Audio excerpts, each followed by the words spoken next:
everyone, Happy New Year.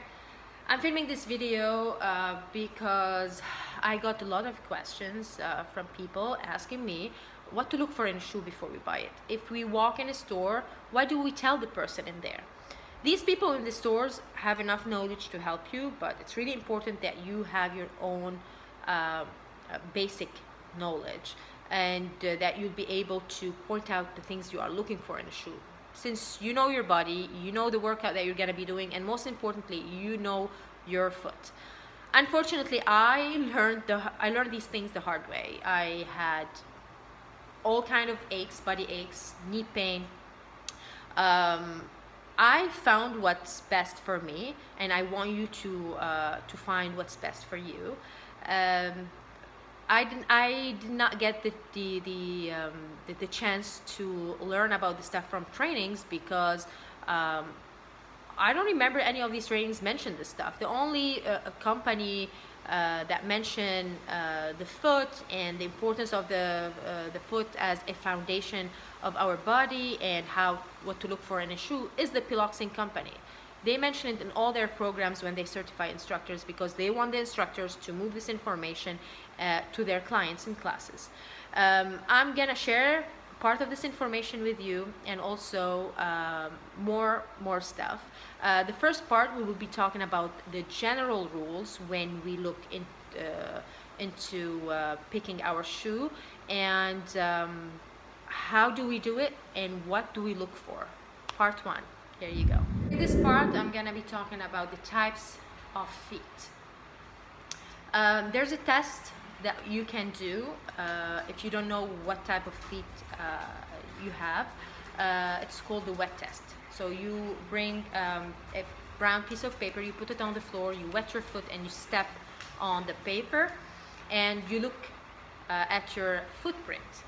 If you can see that the whole sole showing on that piece of paper, it means you have flat feet or what we call overpronated foot. It means your ankle is rolled inward, all right? In this case, you have to look for a shoe that has that motion control feature in it and a lot of support. This is my case. I have flat feet and that's what I look for in a shoe. Plus, in all my shoes, I add this, an insert. So it doesn't matter which brand, look for the arch, okay? This arch support gives my foot an extra support, all right? So I recommend this if you have an overpronated or flat foot. Put it in all your shoes, especially the workout shoes, either you're running or you're doing any other kind of workout.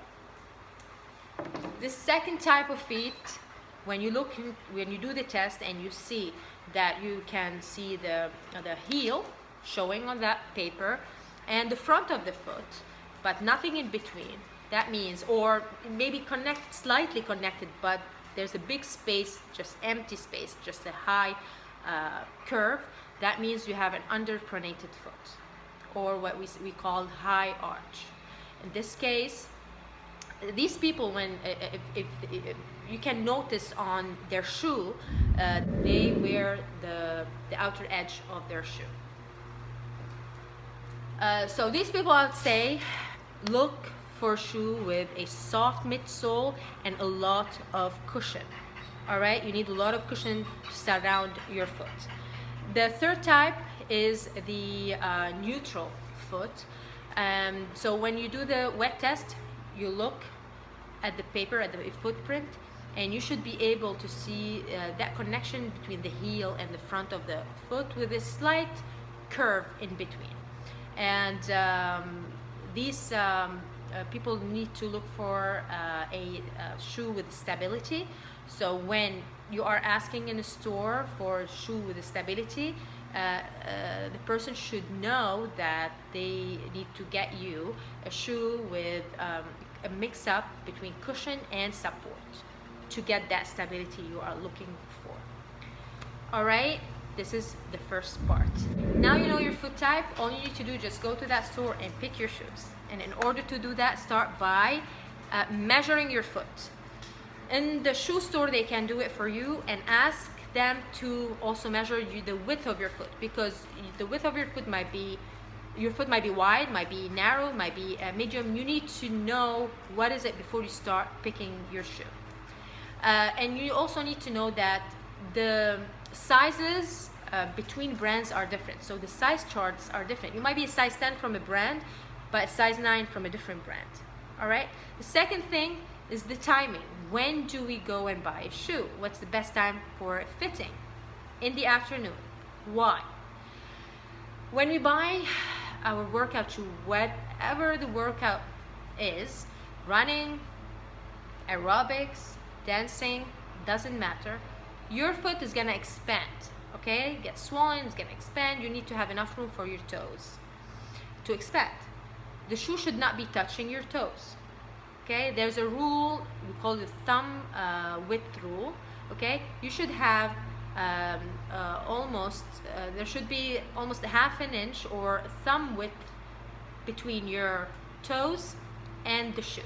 All right, if you have that, that's enough for your foot to expand. So we do the fitting in the afternoon. Why? Because the feet are swollen, already swollen, and they are at their largest. That's the best time to do it. So you might go and say, hey, I'm a size 10. You try size 10, it's small, it's tight, you're not comfortable. Try 10 and a half. It's good.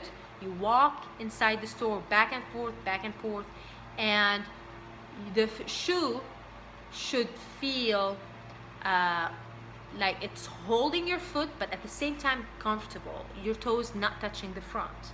Okay? Even if it's a half or a full size bigger than your foot size, okay, that's fine. That's how it should be.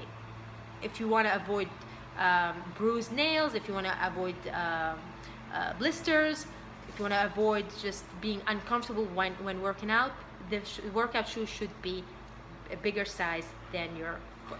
So it should be holding your ankle from the back in a way that it's not so tight, okay? And the foot should not, when you walk around in the store, the foot should not be slipping, all right, or coming out. The surrounding from the top of the shoe also, it should be holding in a way that the foot is comfortable, but doesn't come out easily from the shoe. The third thing I want to talk about is when you go to try a shoe is your socks.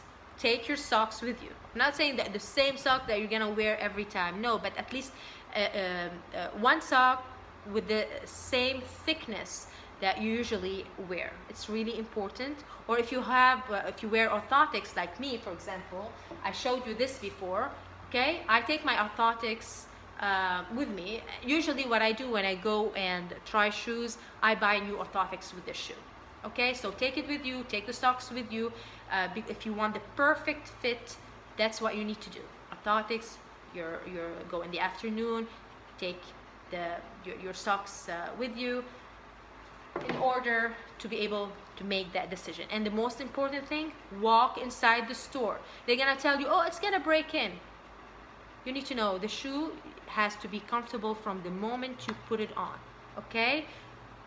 A lot of people will tell you, oh, give it some time.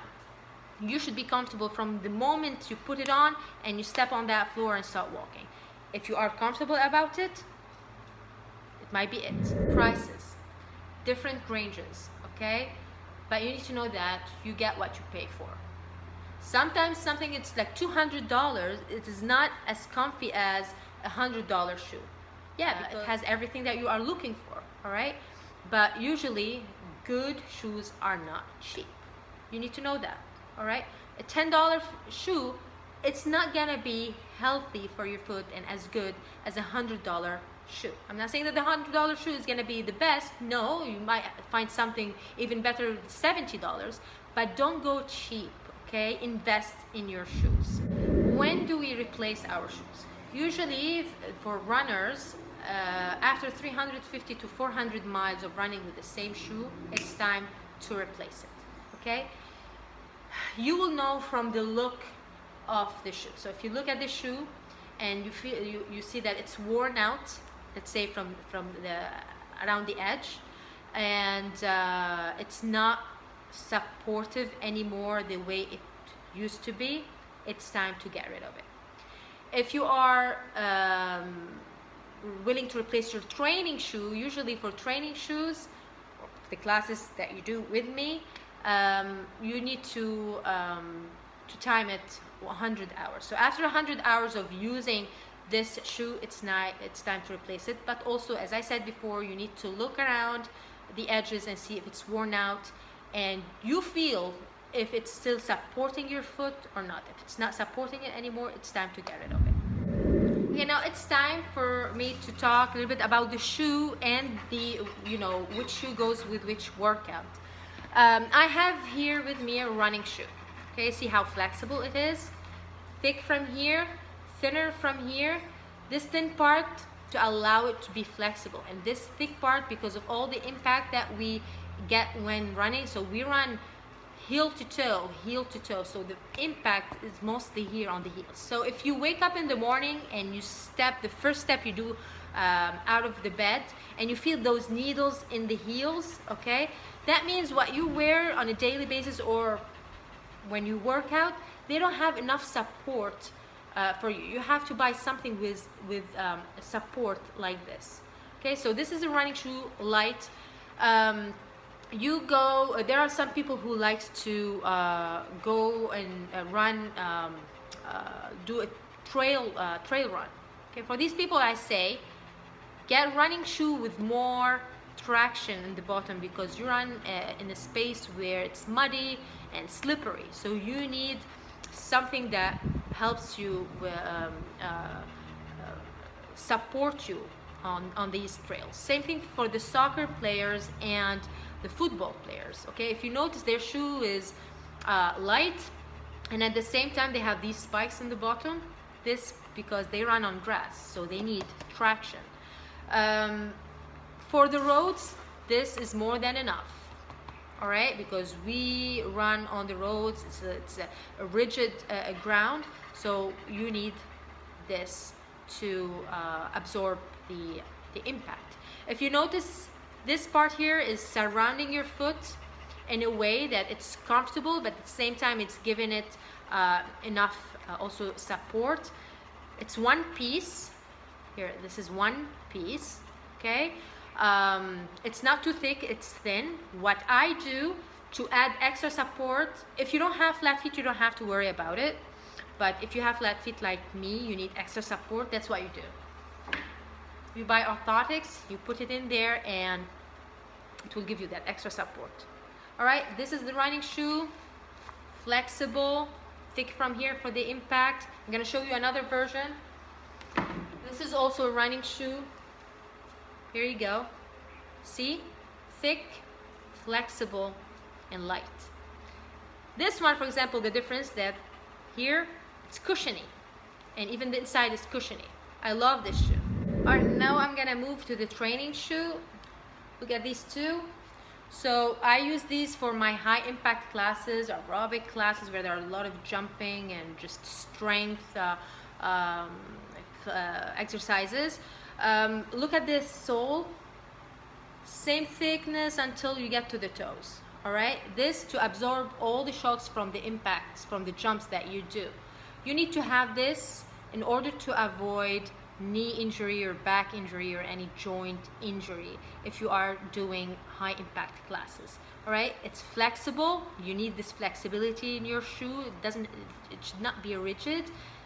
It's the cushion here surrounding your foot, also to feel comfortable and to feel that support. If it was too thin when you jump, this will not hold your foot and protect your ankle. If it's too thin, you should have this this cushion. Same thing, look at this one. Look at the bottom here, just flat. All right, this I haven't worn yet, but it's also flexible. Look at the sole. All right, it's thinner than the other one I showed you here, but I can feel how just how it can hold my foot.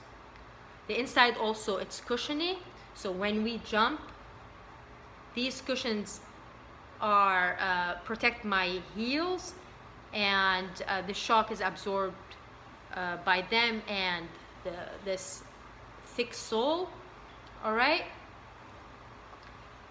Some people wear things like this for their high impact classes. Don't. It's rigid. It's not even flexible. This is not a good option. It's low. It's leather. This is good for to wear it with a pair of jeans, okay, with a nice top, pair of jeans, and go out. You can walk with this, but this is not for you to dance with, or to go for a run, or to do any serious workout inside. Okay, you need something that's not rigid. You need something that protects your ankle and with a different texture here, not leather. If you notice, most of the ones I have, they're just mesh with cushion inside. Okay, dancing shoes. When you go and pick your dancing shoe, look down in the bottom. See this? This will help you with all the twisting that you do in class. This is really important for the safety of your knee. I know this is filthy. I know, I'm sorry.